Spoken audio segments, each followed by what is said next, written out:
on behalf of the ANCD, I want to thank you all for being here today.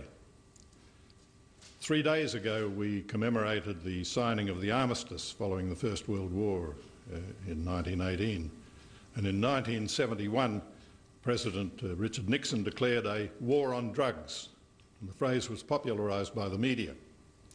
And today we will hear from President Obama's Director of the Office of National Drug Control Policy, and I believe that he will confirm that this phrase belongs in the dustbin of history. He will be introduced by Jane Halton, who's been the Secretary of the Department of Health and Ageing for nearly 11 years now, since her original appointment. Jane is responsible for all aspects of the operation of the department, including the provision of advice on administration of Medicare, the Pharmaceutical Benefits Scheme, aged and community care, population health, including alcohol and other drugs, regulation of therapeutic goods, plus hospital financing and private health insurance.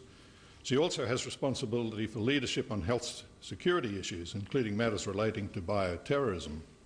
Jane is the chair of the OECD's Health Committee. I rang her on Monday, actually, to thank her for being with us today and for introducing Gil, and her response was, "Today's Monday. I haven't had a chance to look at Wednesday, let alone Tuesday," and I'm very pleased that she's made it to Wednesday. Ladies and gentlemen, would you please welcome Jane Halton.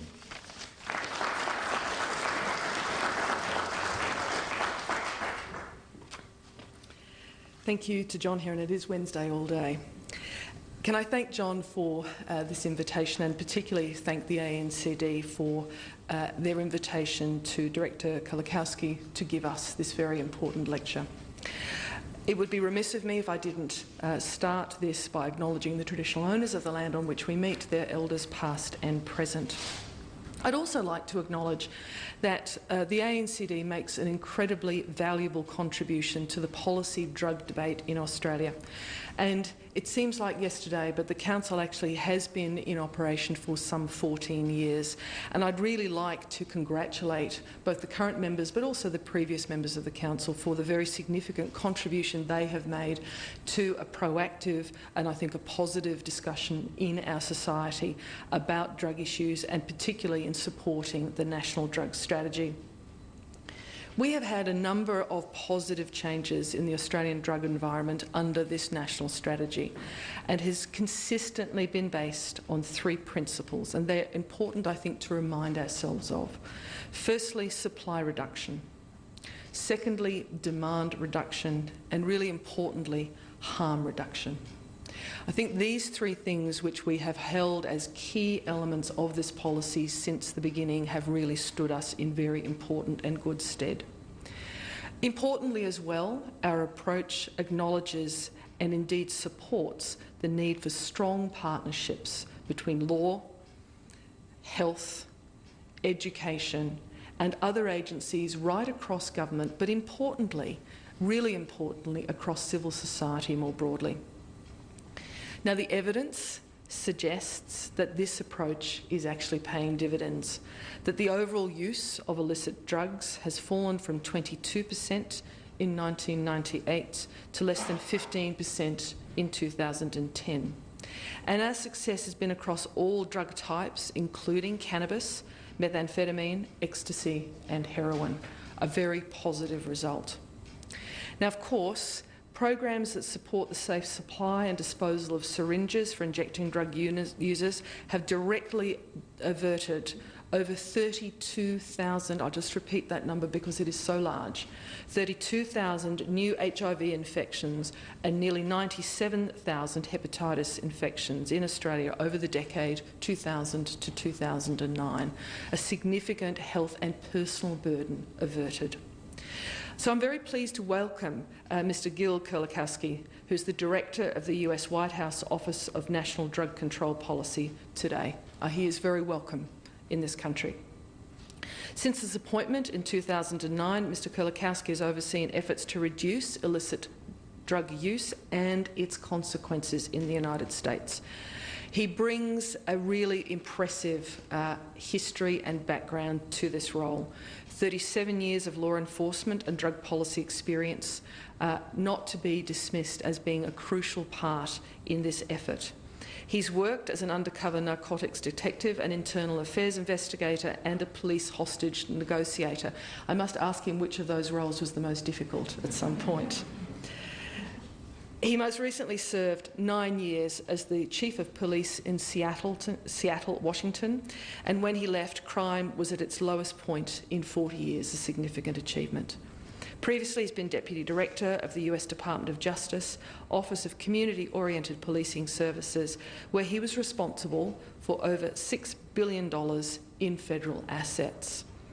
And through the President Obama's administration National Drug Control Strategy, he's overseen developments in US drug policy which have switched the focus from a prohibition and incarceration approach to consideration of drugs and drug addiction as a public health issue, something which I support.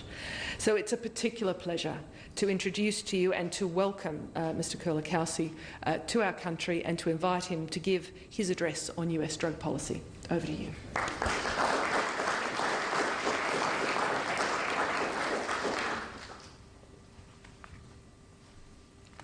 Good afternoon, everyone. It's a great pleasure to be here. Thank you, Secretary, very much for the very warm introduction and also for the very warm welcome. This is my second visit to Australia. I came when I was the police chief in Seattle and certainly came to deliver a lecture at Australian National University. But to come to this city in particular was very nice and such a beautiful location. And to have visited the War Memorial and done some other things was a great benefit then. Because now I come under the federal taxpayers, we don't get to do anything except deliver lectures and go to meetings. I wouldn't want anyone to think that I'm here for enjoyment or fun. I'm here, you know, these things are a bit of anathema back in Washington, D.C., as rightly so, every dollar is looked at. I particularly also want to thank Mr. Gino Van Bucke for organizing this and having met and talked with him in Melbourne the other day.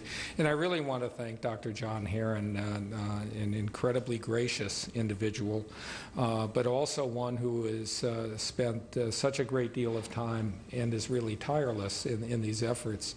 I thought I was putting in some long hours, and then I saw how much time and effort he devotes to this particular issue. So you're very fortunate here in this country to have leadership like this.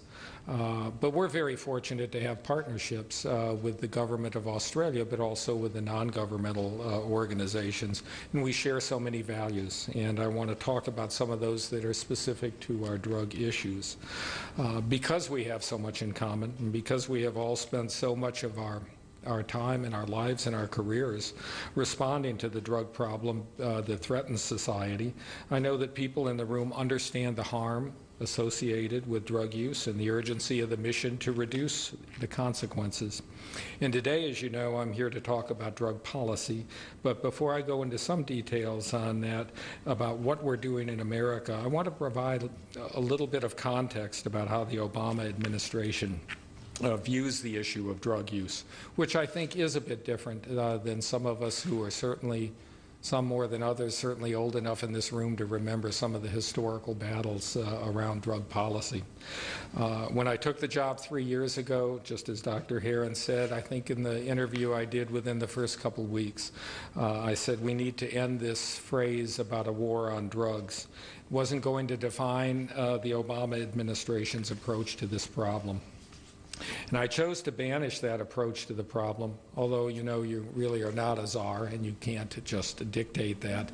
Banishing the phrase, it still lives on quite a bit. But we've really worked very hard to move away from that.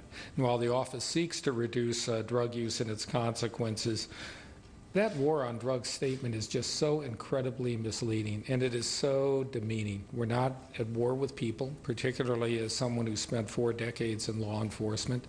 I never heard my colleagues as police chiefs and sheriffs or commissioners of police talk about a war on drugs.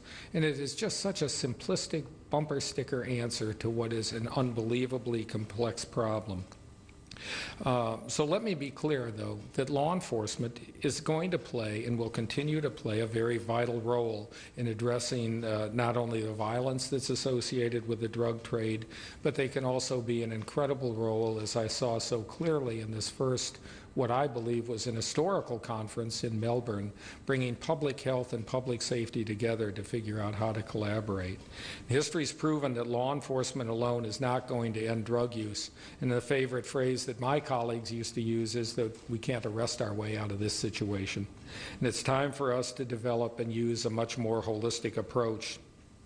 All around the world, I have witnessed, and I've hit now 20 countries in 3.5 years. I spend a lot of time traveling on behalf of the administration about this issue, but I've witnessed this really growing recognition among policymakers and the public that drug use is fundamentally an issue of public health, and that we can all work together and collaborate to reduce this problem. But unfortunately, the broader public debate about drug policy in our country, and I believe in many other countries, has become very polarized. War on drugs has failed. Legalization is an answer. And frankly, that simplistic bumper sticker answer to the complex drug problem has no more legitimacy in the long run than just using the criminal justice system and the war on drugs metaphor. On the one side, we have these very vocal, organized, and well-funded and strategic advocates who insist that legalization is a silver bullet for addressing the drug problem. And it's often talked about in these votes that are put in front of our states in which we're able to get these initiatives on ballots. It's often done in very well-funded and very well-done commercials as a way of solving every problem. What anybody that knows anything about societal problems knows that if someone proposes a quick and simplistic answer to a complex problem, they also know one other thing: it's not the right answer. On the other side, we have those who insist that the war on drugs approach is one that has to be continued and has to be pushed even further. Although I would tell you that that discussion and that rhetoric is so much less in the last 5 and 6 and 7 years. And frankly, it's been a far less of a cry amongst my colleagues before it seems to have taken root and taken hold much more recently at higher levels of government and higher levels of elected officials. According to that logic, though, the war on drugs, if only we could spend more on prisons, enforcement, minimum mandatories, increase arrests and seizures, the drug problem would at some point just be won or would just go away. And of course, these two things are absolutely false choices. And these two approaches to reducing drug use and its consequences will not do well for the United States. So the Obama administration believes that neither approach is humane. It's not compassionate, it's not realistic. More importantly, it's not grounded in science. These approaches don't acknowledge the complexity of the drug problem. They don't reflect what science has shown us over the past 2 decades, and the amount of knowledge and information that has been gained, particularly in the last decade, whether it's on prevention, whether it's on treatment, whether it's on understanding the disease of addiction, has been immense. We've gained far much more knowledge.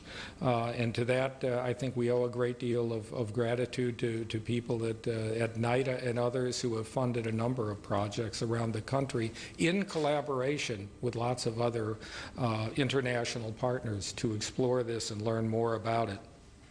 So the most important thing we do for the President is that we draft the National Drug Control Strategy, the President's strategy on how every federal component within the United States government should react and interact and collaborate when dealing with the drug problem. That comes to about 15 primary components, ones that immediately come to mind, like the Department of Justice, the Department of Homeland Security with its Customs and Border Protection, and others, but also our Substance Abuse and Mental Health Services Administration, our other components in Health and Human Services, the Department of Education. All of these come together to, in fact, make a difference. And it's important because it's almost $26 billion of federal taxpayer money that is being spent. It's important that they collaborate and that they work together. And anyone who's been in government knows that Oftentimes that's one of the more difficult tasks. But we have the authority of the White House. We bring people together. We don't direct and we don't do command and control, but we bring people together to agree on a set of outcomes and to work together. And when they're brought together in the room and that they spend time and they understand that they're being supported, and many of these are not political appointees like myself, they're career federal officials, they buy into this and they become unbelievably supportive. And it's really a marvelous thing to watch. And I know that the Secretary, having held this job for 11 years, has accomplished much of that in very much the same way. So as a police chief, I quickly had realized that whenever you think you're in charge, that's like a huge mistake. You really shouldn't believe that. It's all about getting people to work together and being really collaborative and understanding their needs and understanding that the outcomes that in improving people's public health, access to education, police-community relations, health care costs, all of these things can be improved upon or the costs reduced if we look at how we're going to reduce our drug problem in the United States. So we call this progressive and innovative and evidence-based, but frankly it's been talked about by a lot of people, not only in our country but in a lot of other countries for a number of years. And it's a path that balances public health programs, law enforcement, and really also very, very importantly these international partnerships. And it's the third way. I think I borrowed that from someone else, so attribution should be required. But the third way is rooted in the knowledge, really, that drug addiction is a disease of the brain. It can be diagnosed, it can be treated, people can recover from it. Most importantly, we have decades of scientific research from NIDA and others that prove beyond a doubt that this actually is a disease. It's not a moral failing, and it's not someone who failed to find their religious icon and was not able to pull themselves up from their bootstraps. It's recognizing the disease. The need for this third way public policy approach, though, I think is more pressing than ever. Today, more Americans die from drug-induced deaths than from any other injury form, including traffic crashes and gunshot wounds. We put a lot of money into improving the quality of our cars and our roads through technology, engineering, and on and on and on. And significant progress has been made in saving lives on our roads. And I think you're very familiar with our issues of firearms and firearms violence in the United States. And to think that more people are dying from drug-induced deaths than from dying from either one of these should be a significant wake-up call in the United States. Unfortunately, it hasn't been the wake-up call that I was hoping that it would be. Right now, there's so much focus on economy and jobs and those issues that it's just a little difficult sometimes to bring these issues to the forefront. But I think we're making progress. Apart from the impact on health and safety, it continues to place obstacles in the way of our economic prosperity. We want a productive, highly educated, safe workforce. Drug use doesn't apply to any of that. In today's challenging economic environment, and we have to be able to compete and cooperate with other countries, we have to realize that the costs of drug use that are imposed on our systems, workplaces, and our criminal justice systems are huge. The Department of Justice released a study in October of last year based upon 2007 data that basically said it is costing us about $193 billion a year is the most recent estimate for our drug problems. Contributing to the immense cost are the millions of drug offenders who are under the supervision, the very expensive supervision of the criminal justice system. And for states and localities, the costs of managing these populations have continued to increase. And these facts underscore the need for a different approach to drug policy, and one that treats addiction as a disease and promotes a criminal justice system where drug-related crime is addressed fairly and equitably for everyone. And that's why we're taking a number of action steps to reform the public health and safety systems so that we can recognize the signs of drug addiction and intervene before it becomes a criminal justice problem. Let me take a moment to give you some of the facts that show how much we have accomplished in reforming our system and restoring the balance of drug policy. So just saying, let's end the phrase war on drugs was kind of the quick and simple answer. The hard work is changing policy, the hard work is changing law, and perhaps the very hard work is also changing attitudes and understanding about addiction. So during the past 3 years, the Obama administration has spent $31 billion to support drug education and treatment programs, and that's more than we spend on federal law enforcement. In 2010, President Obama signed the Fair Sentencing Act. It may come as a surprise to you that there hasn't been a lot of bipartisanship in Washington, D.C. in the last 4 years. I can tell you that around drug policy, there is a lot of bipartisanship. The Fair Sentencing Act in law was the first time in 4 decades that a mandatory minimum drug law has actually been reduced. And it was reduced and rolled back, and I had the great honor and privilege of being in the Oval Office when the President signed that into law. And it's important, and it was long overdue, because both President Clinton and President Bush attempted to change that. And it dramatically reduced the 100-to-1 disparity between sentences for powder and crack cocaine. And that disproportionately affected our minority communities. Well, to break the cycle of crime and drug use, we've worked to divert nonviolent drug offenders into treatment instead of jail through drug courts. So now we have over 2,600 drug courts in the United States.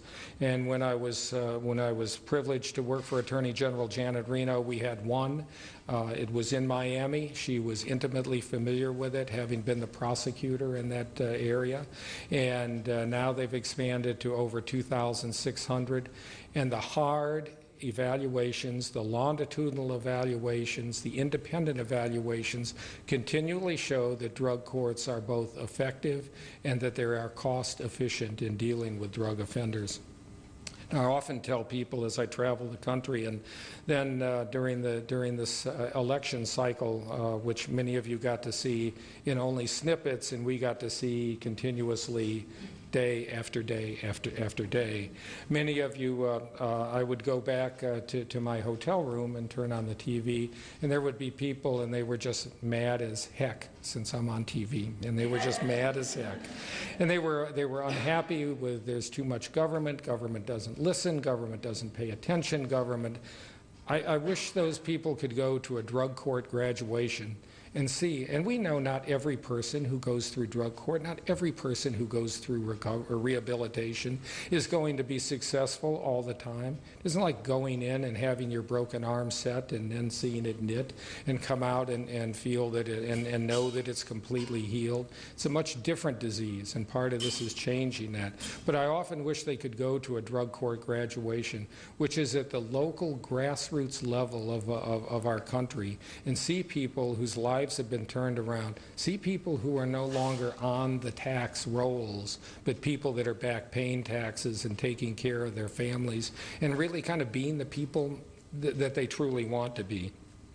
So the drug courts are amazing, and I couldn't be more proud of the work that they've done. And I couldn't be more proud of the Attorney General Eric Holder and the funding that has come from the Department of Justice to drug courts. Well, during the past 3 years, $370 million has also been devoted to something that we fund out of our office called drug-free communities. Small grants, grassroots. There are about 700 of these organizations around the country. They cover a wide array of urban, suburban, and rural areas.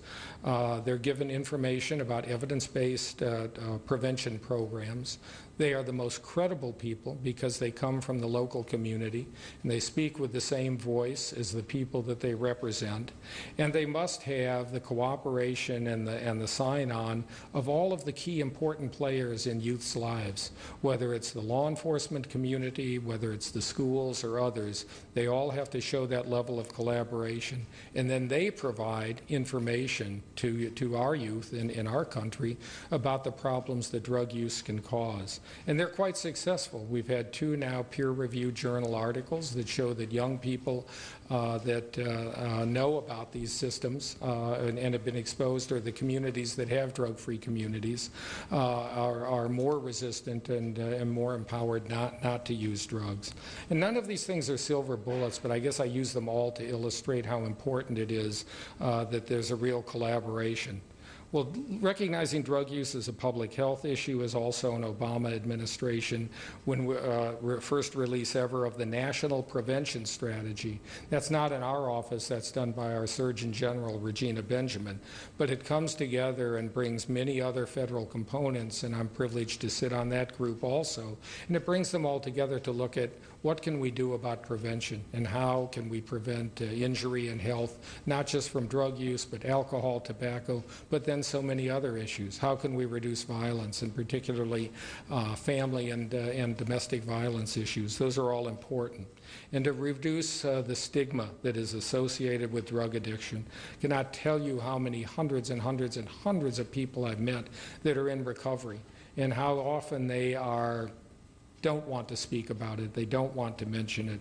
If they're in recovery from an alcohol issue, sometimes they're less resistant to talking about that particular issue. If they're in recovery from drugs, they're often very hesitant to talk about it. And yet I know so many people at a wide variety of positions and stature in their local communities that are in recovery and are doing quite well. And so we have to work very hard to remove that stigma.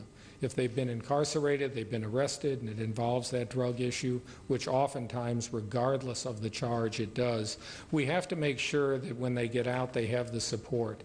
We have to get them back re-entered into society with the protective factors that they need, whether it's housing, whether it's being able to secure their civil rights, including the right to vote. Those things should be made available, and those things should be made easier and simpler, because as a career law enforcement officer, I could clearly tell you that almost every single person ever arrested for almost any crime is always going to be returned back to society. And our failure to deal with their underlying problems should not come then to us as a surprise when they recidivist and end up back in the jail system.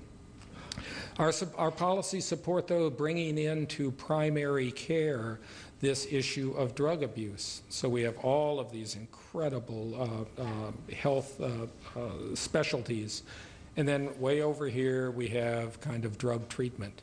And yet we know that most people see a healthcare professional in the United States about once a year. So we support screening, brief intervention, referral to treatment. People are often very honest and open with their healthcare professional. If the healthcare professional asks just one or two or three particular questions about their substance use, alcohol and drug use, they can often get an answer that may lead to asking a few more questions and can often lead to an intervention that may occur earlier. And of course, we know that if the problem is dealt with earlier, the outcomes are usually better, and it is certainly far less costly than later inpatient kinds of treatments. So screening, brief intervention, referral to treatment, and that was pioneered in Washington State, in Seattle.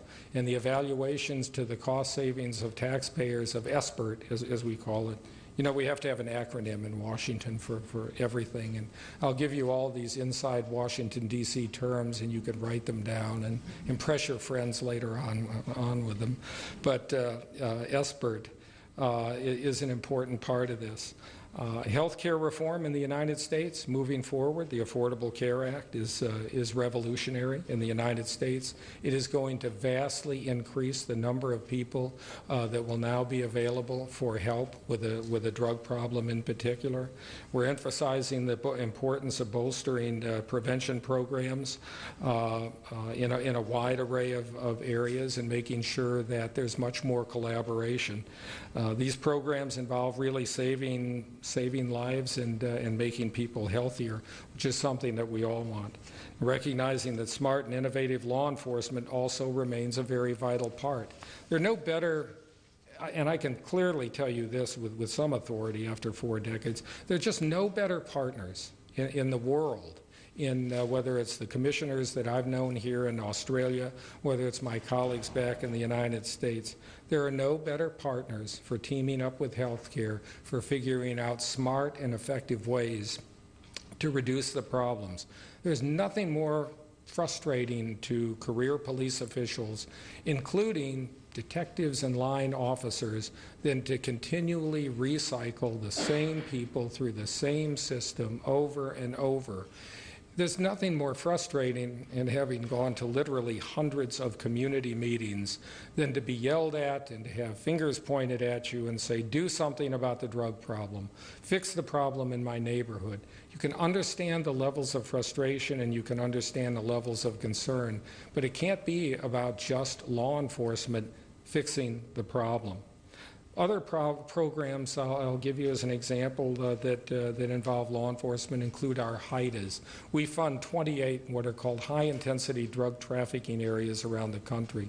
They're a collaboration of federal, state, and local law enforcement, but they're not just about interdicting and dealing with drug problems. Oftentimes they have people in prevention programs, and they oftentimes have people that run treatment programs as part of their program so that they can actually collaborate and discuss how to do this. That's led to such innovations as something called a drug market initiative, where people who are involved in low-level drug dealing, before they're arrested and fingerprinted, which often then begins the downward spiral for them in a whole host of ways, can be brought into the criminal justice system without that arrest record, and they can be offered evaluation, they can be offered treatment, they can be offered educational skills, etc., that they might not normally get, and it's done before that arrest is made. Well, it not only saves the government money, but it also saves them from having that arrest record on them. This was initiated by courageous prosecutors and courageous law enforcement executives who knew that they could do something better, but realized that they could certainly be criticized for being, in the United States, these are just awful things to be accused of. You're soft on crime or you're soft on drugs. We actually think we're being smart on crime, as the Attorney General often says, and I think we're being smart on drugs in this approach. Some of you may not agree, but I think we're making progress. The HOPE project in Hawaii is one that is particularly impressive, and that is for far too long people under the supervision of courts and that were routinely drug tested. If they tested positive, a finger was wagged in their face and they were sent home saying, don't come back next week and have a positive drug test. And then they'd come back next week and what a surprise, their drug test would be positive and they'd be threatened once again. And this would happen repeatedly and continuously, and then all of a sudden they would be told, now you're under arrest on a warrant and you're going to go back and serve the last 5 years of your sentence. The HOPE project said that if you come in Friday to meet with your parole or probation officer and you test positive for drugs, you get to leave, but you leave in handcuffs. You leave immediately, but you may only leave for the weekend. It is a short, intermittent, or it's an intermittent sanction, but it is certainly a certainty that something is going to happen then. And the early evaluations of the HOPE project certainly show that this may have some real some real progress in the United States. There are a couple of things, though, that are not recognized in our country. I think the first thing is that just as crime has decreased significantly in the last decade, our media and our government or our public are often slow to recognize those facts, and yet it is a fact. Our drug use has decreased in the United States. Our use of cocaine has decreased almost 40% in the last 5 years, and that is by every measure, and we have lots of measures to look at this. Our use of methamphetamine in the United States has decreased significantly also during that same time period, and there are combinations, just as the Secretary mentioned, that are not the result of any one pillar. They're not the result of Colombia doing a much better job of reducing coca growing and cocaine production, or a better and more secure border, or greater interdiction on the seas.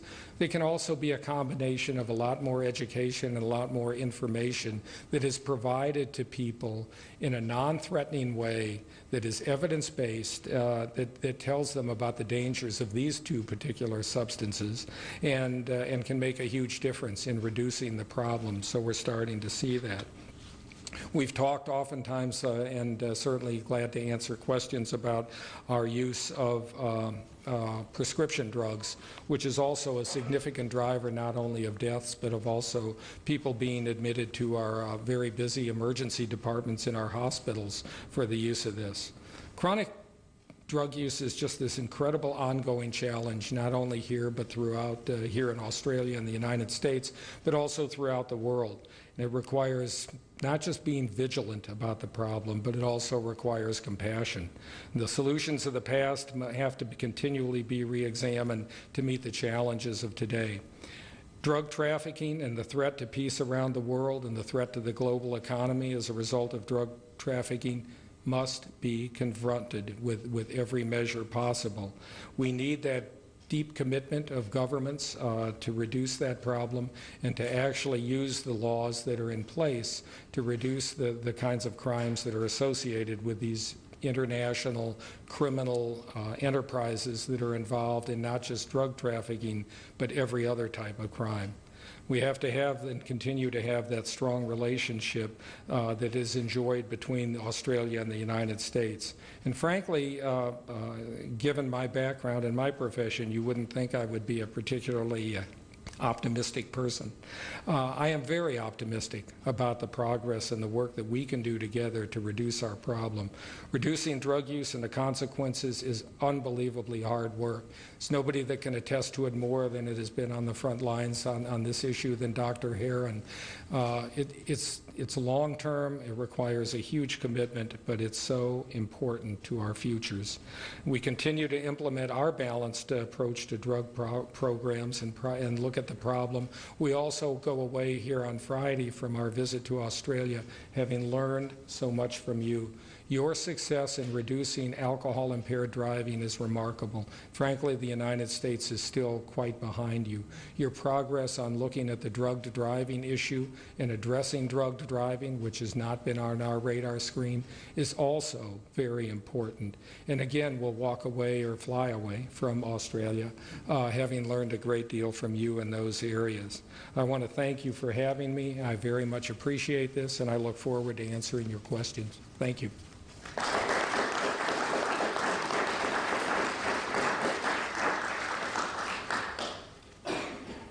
Thank you, Director. That was an excellent speech and summary of what's happened in the White House drug policy, American drug policy. We now have about 20-odd minutes of question time, so I would ask people to raise their hand. We have a mixture of media and public here. I'm going to ask the media first for a couple of questions. Director, thanks very much for the speech. ISAF has abandoned wholesale poppy destruction in Afghanistan for fear of moving farmers to the Taliban. What do you think that means for the global production of poppies and the flow of drugs coming from Afghanistan? Are we seeing it becoming worse because the war has taken a shift and is not trying to destroy poppies as much? You know, it was very interesting because when I came into the job, I mean, clearly, I think as most people in the room know, Afghanistan is the #1 producer of heroin in the world. Very little of that heroin ever makes its way to the shore of the United States. And the issues around eradication and the policies set by then Ambassador Holbrooke were that poor farmers who were growing poppy, if the poppy is eradicated and they don't have any source of income, if there is not a bridge to another alternative crop that they can actually feed their families and to make some money from, that they will be driven into the arms of the Taliban. And that is a policy that we very much have stayed with. I think it's important to recognize, though, that as 2014 approaches, there are going to be these significant issues of both the change of less involvement of ISAF forces, and also, more importantly, the standing up of the government of Afghanistan to address not only the production of heroin. By the way, anyone who's visited Afghanistan clearly knows that this isn't just something that's exported. They also know that people within Afghanistan are suffering, and I visited a treatment center there. So it's going to be very important that that government stand up. We think we've laid out a pretty good holistic strategy that involves all of these things. As to what the decision will be made by the government in the future there to eradicate poppy, I really don't know. I'm sorry. Do you think, though, that ISAF's been there for about 10 years, and Afghanistan is still the world's biggest producer of heroin. That America has failed in that task to try and reduce opium production. Well, one, we have coalition forces, so I would think, and that's the purpose and the basis behind ISAF.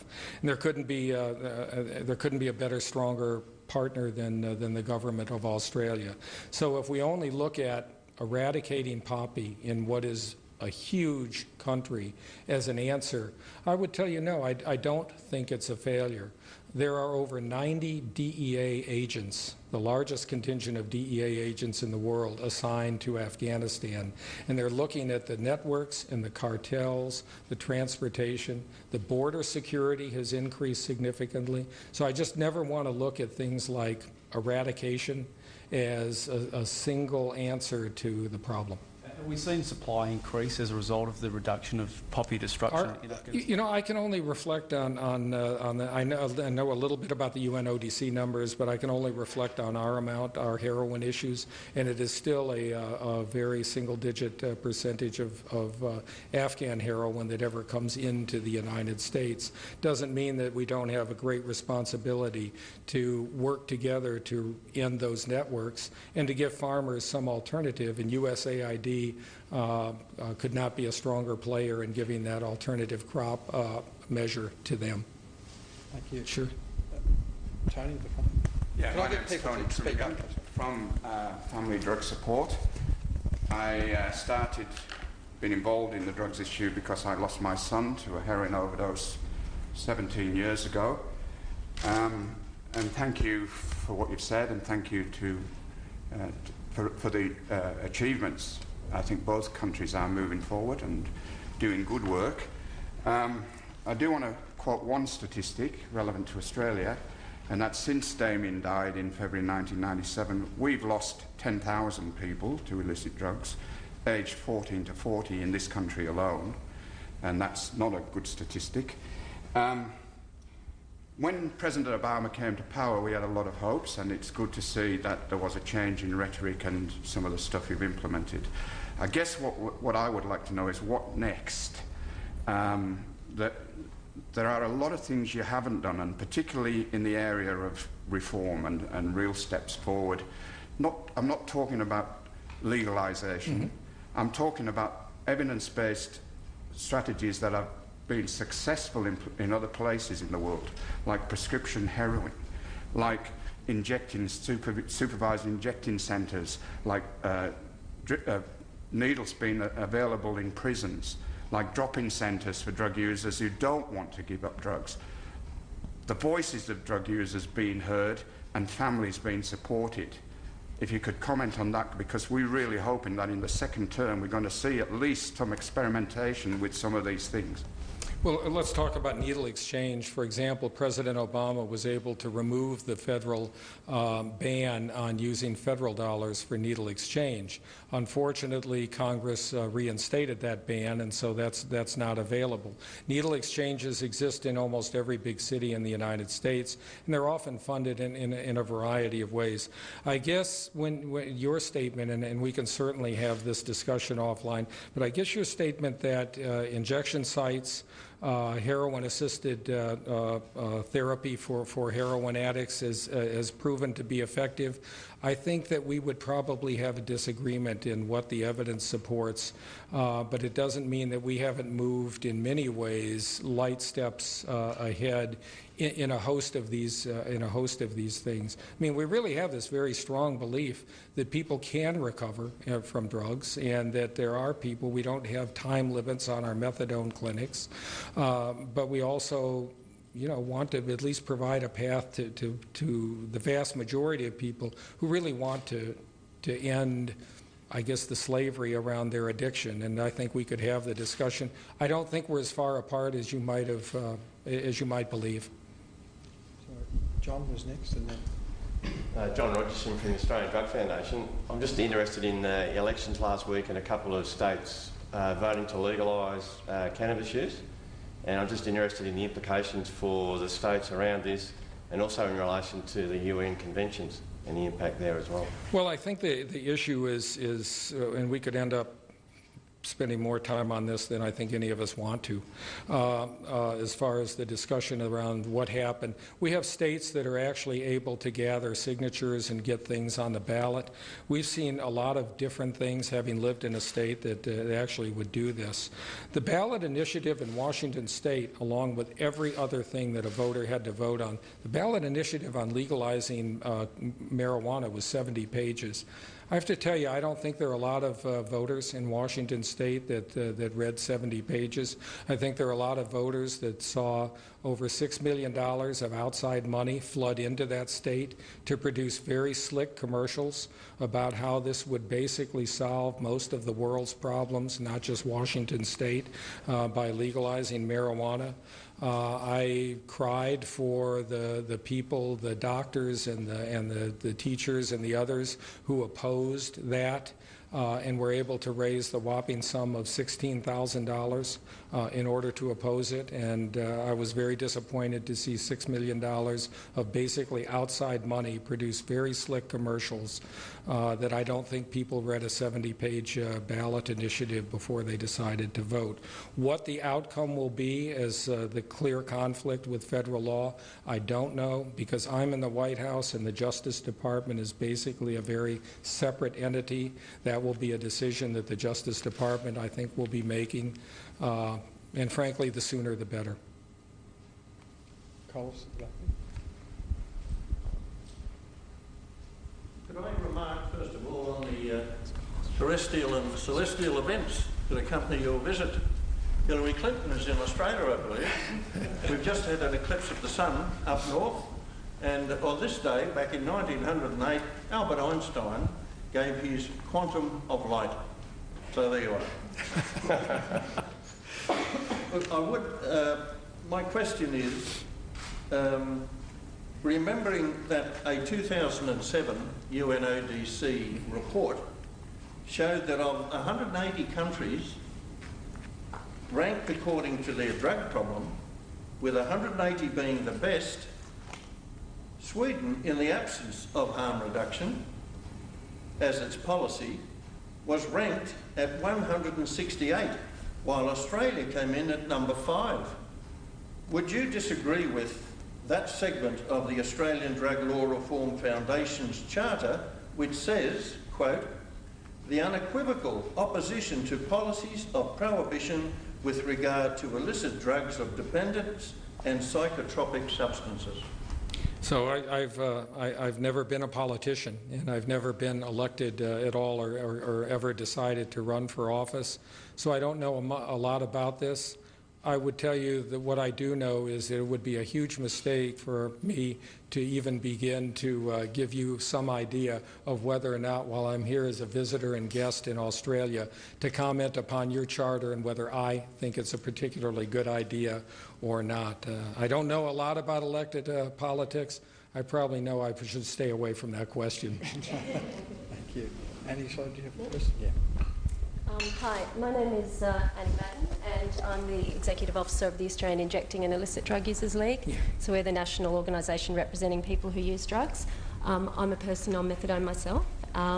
And I have two things I wanted to ask you, Director. First of all is that in Australia, the Australian government for over 25 years now has both funded and supported the direct involvement of people who use drugs in the responses we develop to issues such as bloodborne viruses, and that has been shown to be an extremely effective strategy in ensuring that we have the right kind of partnerships and voices around the table.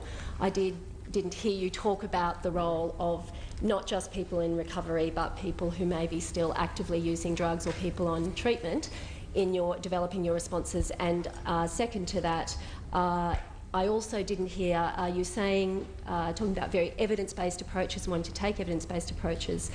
In terms of drug treatment, we have both in Australia and internationally a significant evidence base that shows medicated assisted treatment in the form of methadone and buprenorphine to be extremely effective in addressing drug dependency issues. And I was just wondering why you didn't mention that, given that it is quite a significant part of your own response to addressing drug dependency. Yeah, I probably kept you long enough. If I would have continued to mention things, you would have been drifting out the doors. But I think that a couple of things. One is that when I first met with the president after getting the job, we were putting together the National Drug Control Strategy, his direction to me was very clear. He said, I want the voices of the American people in this strategy. And we embarked on many months of traveling the country. And we met with judges and police officers, and we met with narcotics detectives, kind of all the usual suspects.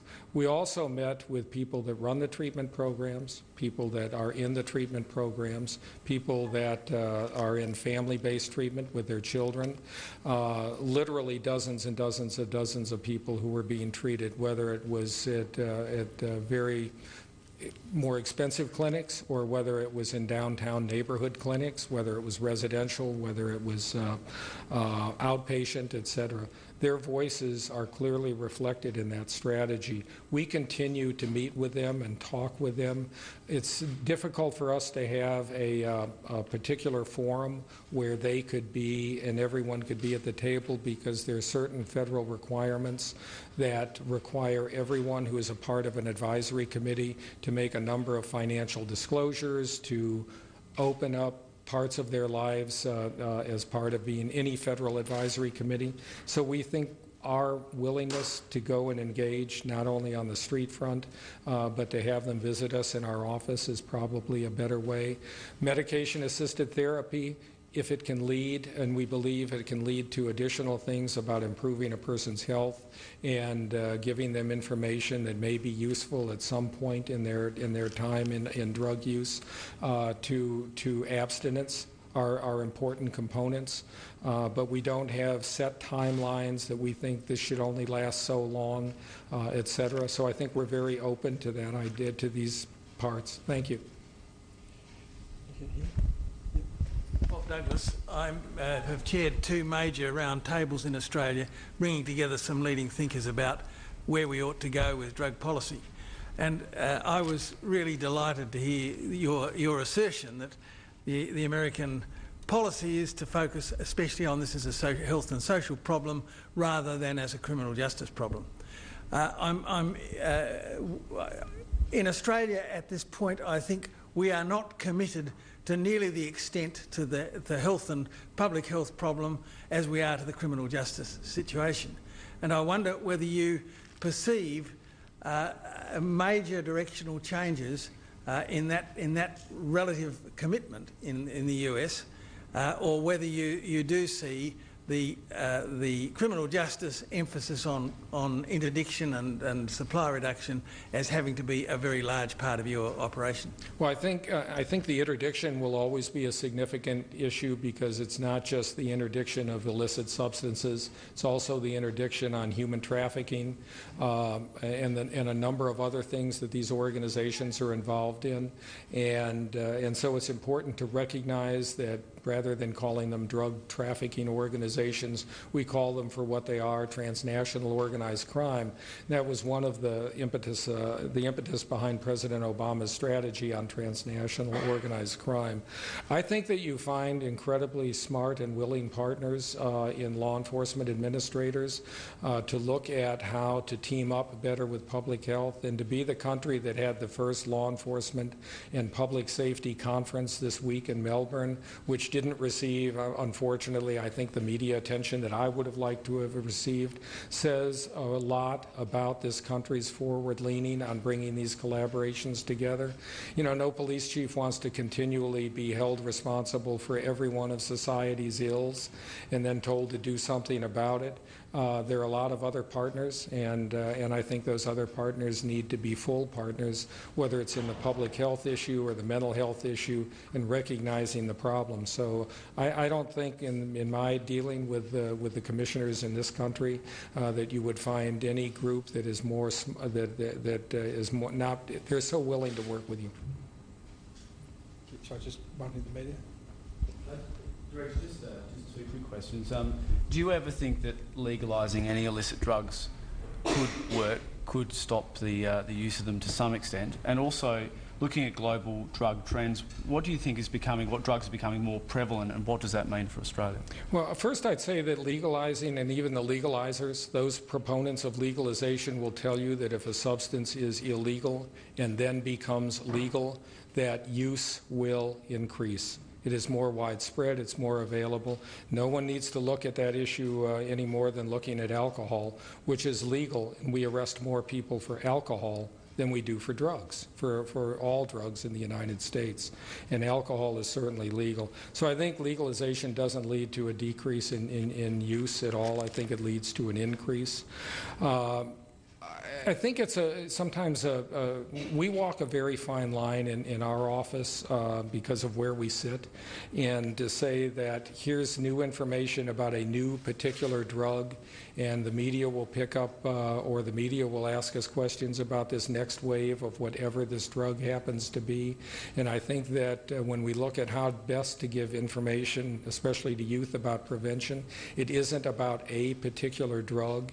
It's about them being in control of themselves, about them having the information they need to make healthy choices. So I think we're probably past those points of this is the next tidal wave of drugs that are emerging. But certainly prescription drugs have not been on the radar screen, I think, either to the extent in the United States or in Australia that they should be. And prescription drugs are now, I think, consuming more of our time and focus on how to reduce that problem.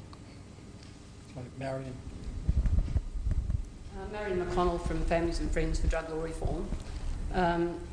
I must say that I've been interested in this issue for 20 years now, and sadly I'm not buoyed by what you've been saying today.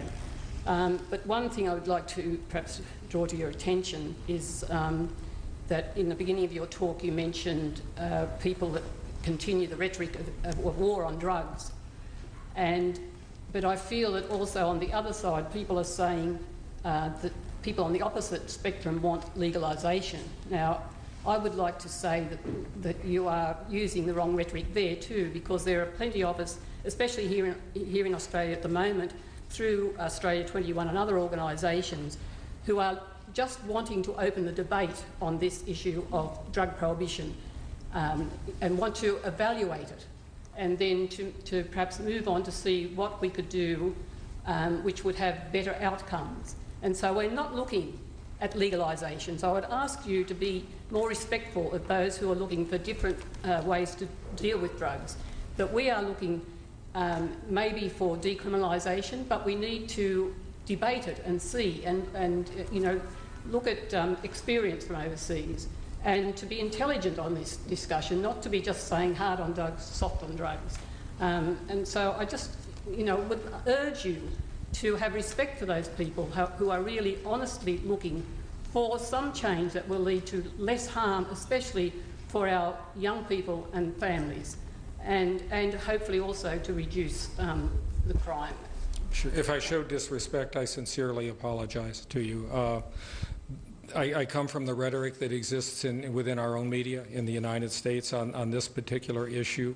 The voices of looking at other types of things that are what we really believe are a third way and are in the middle are not particular voices. I mean, we have a media that often loves conflict, and these things are often, as I said, they're polarized, and I would hope that they're not polarized by me, but I hope that all of the remarks I made about a third way will buoy you in the future about where we're headed. Thank you.